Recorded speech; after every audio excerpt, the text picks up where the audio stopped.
देश के प्रमुख धार्मिक स्थलों में से एक माता वैष्णो देवी मंदिर में जांच के दौरान करीब 20 टन से अधिक चांदी नकली पाई गई है। इसकी अनुमानित बाजार कीमत लगभग 550 करोड़ रुपए बताई जा रही है। इस खुलासे के बाद देश भर के बड़े मंदिरों में दान और आभूषणों की सुरक्षा व्यवस्था पर सवाल उठ गए हैं। इसी बीच उज्जैन के महाकाल मंदिर प्रशासन ने अपनी व्यवस्था को लेकर जानकारी दी है। मंदिर में भगवान को चढ़ाए जाने वाले सोना चांदी के आभूषणों की जांच के लिए सुनारों की 3 सदस्यीय टीम तैनात रहती है, जो हर आभूषण की बारीकी से जांच करती है। जांच में आभूषण की शुद्धता की पुष्टि होने के बाद ही उसे मंदिर के रिकॉर्ड में दर्ज किया जाता है और दानदाता को मंदिर समिति की ओर से आधिकारिक रसीद भी दी जाती है। मंदिर प्रशासन का कहना है कि यह पूरी प्रक्रिया पारदर्शी है ताकि श्रद्धालुओं के दान की सुरक्षा और विश्वसनीयता बनी रहे। देखिए, सब मंदिरों में इस जो दान की धातुएं चढ़ती है, उनमें सब दूर प्रक्रियाएं अलग अलग होती है। वैष्णो देवी या और मंदिरों की मुझे पता नहीं है, लेकिन महाकाल मंदिर में जो श्रद्धालु दान देते हैं वो सबसे पहले भगवान के चरणों में अर्पित होते हैं और उसके बाद उसकी वहीं पे गर्भगृह में रसीद बनती है और उसके बाद वो सामग्री कोठार में आती है और उसके बाद हम उसको सत्यापित करते हैं। कब कब किस समय में सत्यापित होती है? तो डेली आप करते हैं वहाँ पर? हमारा 3 वैल्यूअर है वहाँ पर और तीनों वैल्यूअर का पूरे मंथ का एक रोस्टर चार्ट बना हुआ होता है। तो हमारी फिक्स रेट होती है, उन फिक्स रेट में हम जाके और समय समय पे अपना मूल्यांकन कार्य करते हैं। पारदर्शिता किस तरह से होती है? पारदर्शिता तो पूर्ण रूप से होती है, क्योंकि उसमें एक कलेक्टर, डिप्टी कलेक्टर लेवल के अधिकारी, कोठार के कर्मचारी, एक गार्ड और अकाउंट्स अधिकारी वगैरह वहाँ मौजूद रहते हैं। तो पारदर्शिता के बारे में तो कोई उसमें अपन सोच नहीं सकते हैं।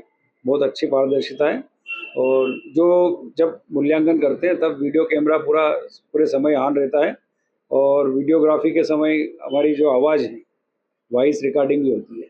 देखिए, महाकाल मंदिर में जो भी सोने चांदी की जितने भी आभूषण जो आते हैं, पूरा महाकाल मंदिर जो है वो कैमरों की सतत निगरानी में रहता है। हमारे जितने भी दान काउंटर है वो कैमरों की सतत निगरानी में है और दान काउंटर पर कोई भी व्यक्ति अगर आता है दान करने के लिए तो उससे उसके बिल जो है वो मांगा जाता है। बिल के पश्चात उसको जो है रसीद मंदिर समिति द्वारा दी जाती है और फिर वो जो सामग्री उसने भेंट की है वो कोठार शाखा में जाती है और कोठार शाखा में जो है रोटेशन के आधार पर जो है 3 सदस्यीय जो समिति है, मूल्यांकन समिति, वो उसका मूल्यांकन करती है। इसमें जो हमारे गवर्नमेंट अप्रूव्ड ऑथराइज्ड वैल्यूअर है, एक वो रहते हैं, एक मंदिर के अधिकारी रहते हैं, एक मंदिर समिति के कर्मचारी रहते हैं और इनकी उपस्थिति में सीसीटीवी कैमरों की सतत निगरानी में उसको कसौटी पे खरा-खोटा की जाँच की जाती है। उसके बाद एक रिपोर्ट तैयार की जाती है, जिसमें उसमें जो शुद्ध स्वर्ण या शुद्ध रजत है,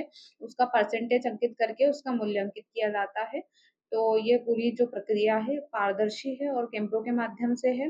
बाबा महाकाल की सेवा में जो सेवार्थी लगे हुए हैं उसमें सीसीटीवी कैमरे की निगरानी के साथ 3 लोगों की समितियां भी हैं। स्वर्ण का समाज के पारखी जोड़ियां हैं, वो पूरा जांच करने के बाद ही और प्रत्येक चढ़ावे की राशि का पूर्णता पारदर्शिता के साथ में सीसीटीवी कैमरे की निगरानी में जांच होती है। बाबा महाकाल का आशीर्वाद पूरी सृष्टि के ऊपर तो है, उज्जैन वासियों के ऊपर भी है और उसी के कारण प्रतिदिन मेरे बाबा के दर्शन करने लगभग 2 सवा 2 लाख दर्शनार्थी प्रतिदिन दर्शन करने के लिए आते हैं।